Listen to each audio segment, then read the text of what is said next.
or even strike homegrown? Who were we dealing with when we dealt with de Gaulle?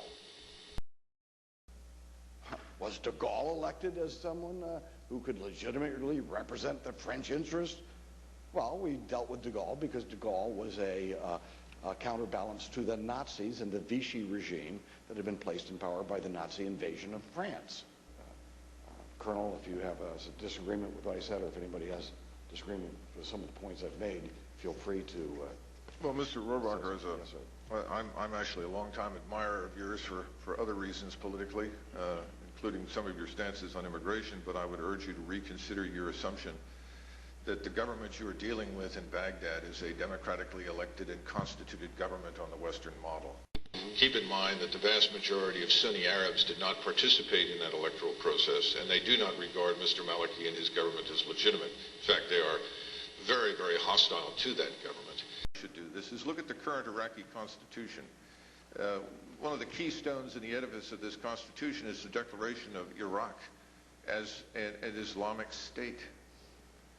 This is hardly consistent with American English-speaking Anglo-Saxon values with regard to secular democracy.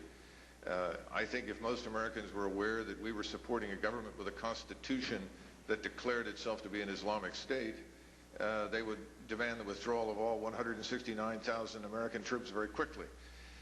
There are a whole range of problems. My concern is that you mentioned Charles de Gaulle. It's very interesting. I'm also a great admirer of de Gaulle. De Gaulle was extremely unpopular with Franklin Roosevelt. We didn't like him. We didn't want to deal with him. And ultimately, he was forced upon us by the French people that regarded him as the only legitimate voice. The problem that we have today in the Middle East is not different from one that has existed there for many hundreds of years.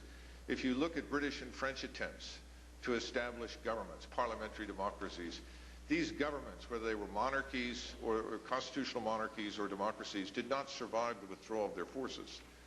I don't think that Mr. Maliki and his government would survive the withdrawal of U.S. forces. My concern is that we come to some sort of status of forces agreement with him, and we are subsequently severely embarrassed because we discover that what we thought we'd signed with him ultimately doesn't have much meaning much beyond the green zone. And keep in mind that his government has never met anywhere but inside the green zone under heavy American military security. And he doesn't have the ability to authoritatively reallocate resources. We've been very frustrated with the government's pilferage of money and corruption, their mishandling of affairs. We are actually flooding many of the Sunni areas with cash ourselves to compensate for what the government hasn't done, but also to buy the ceasefire that we've had with most of them. These things are not evidence for a modern nation state. We're talking about a traditional society, a tribal society, and it's a very complex place to do business. And my concern is that we sign an agreement that doesn't turn out to be as meaningful as these members would want it to be, if we in fact sign such a thing. Dr. Macgregor, were you saying in the very beginning in your testimony that we only have status of forces agreements pursuant to treaty obligations? No, we have status of forces agreements where there is no mutual defense treaty in existence. My concern was that the level of commitment that we're talking about in Iraq is on a scale commensurate with what we've done in Germany and Korea. And in those cases where there were serious external threats to the German and Korean peoples, we negotiated status of forces agreements within the framework of mutual defense treaties. Now, what we're being told in the Declaration of Joint Principles is that we're going to defend Iraq from external and internal enemies.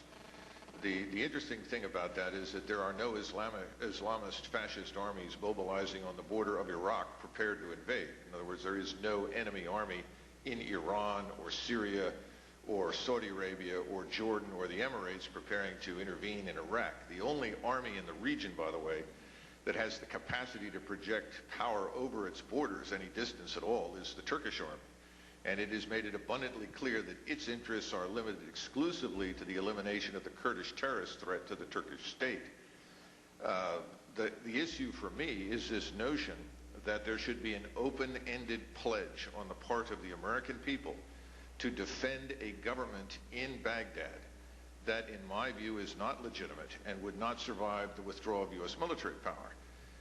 It is something that is not consistent with the way we have done business in the past. It's not consistent with our values. I recommended in the statement that I submitted to the record that under no circumstances should the United States Congress, Senate, and the House support this joint declaration of principles. It's for all of the legal reasons that you've heard, but it's a very potentially dangerous document that commits us to all sorts of courses of actions that the American people would not normally ever undertake. I want to make the point that if you look carefully at this joint declaration, setting aside the economic provisions, and those are very disturbing because those are really reminiscent of what the British Empire tried to do in Iraq after World War I. And I'm certainly in favor of advancing the interests of American business. That's not the issue. But we're dealing with a very weak state right now, if you even want to dignify it with that word. And that's disturbing. But the real issue for me is that the focus of this agreement is not really on an external threat of any kind, which has traditionally been our position. It's on propping up, supporting, defending, however you want to characterize it, this government in Iraq that has serious problems. So many problems that one wonders why one would sign any agreement under these circumstances with the current government. And then there's an undercurrent here that I think deserves some attention because Mr. Rohrabacher was very articulate in the way he presented the political rationale that the White House uses. The comparisons are always back to World War II, specifically Germany and Japan, and subsequently to Korea. We need to understand that the conditions in that period of time that produced the outcomes that we saw in those countries have nothing to do with conditions today in Iraq. It's very important to understand that. We stayed in Germany because there were 15 million Soviet troops poised to march to Paris. That's why we stayed in Germany. And the Germans, by the way, were very happy to have us because the alternative to us was the Red Army, a very unattractive alternative indeed. The situation was not very different in Japan. Manchuria and Korea were rapidly overrun by the Soviets and their communist allies, and it looked very grim indeed that Japan might also end up being part of the communist orbit. We had to stay there. The Korean War, the alternative to Americans remaining and negotiating a settlement with the Chinese was that the entire peninsula would become communist. And the people that lived in the south end of the peninsula did not want to live under a communist regime. By the way, the government at the time that we were defending, Syngman Rhee, was not democratic at all.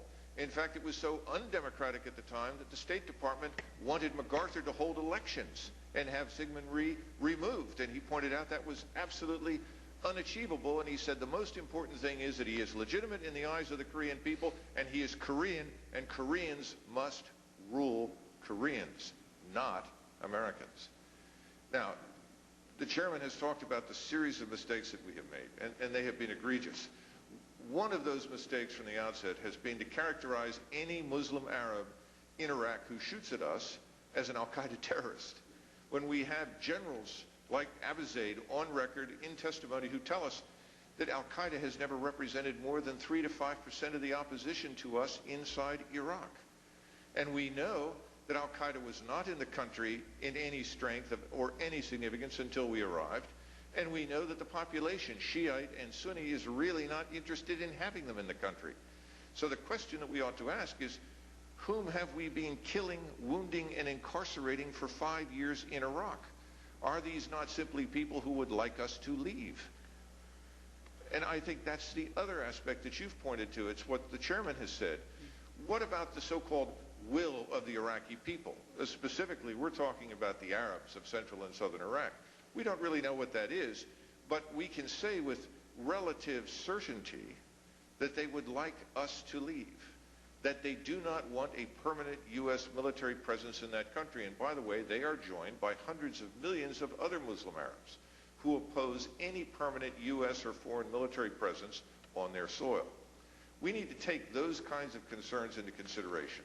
So the bottom line is this joint declaration is a very dangerous document. It commits the American people, the United States Congress, to courses of action that I think are illegitimate and are courses of action that you as a body would normally never take. So it absolutely should be rejected. We'll adjourn. Thank you.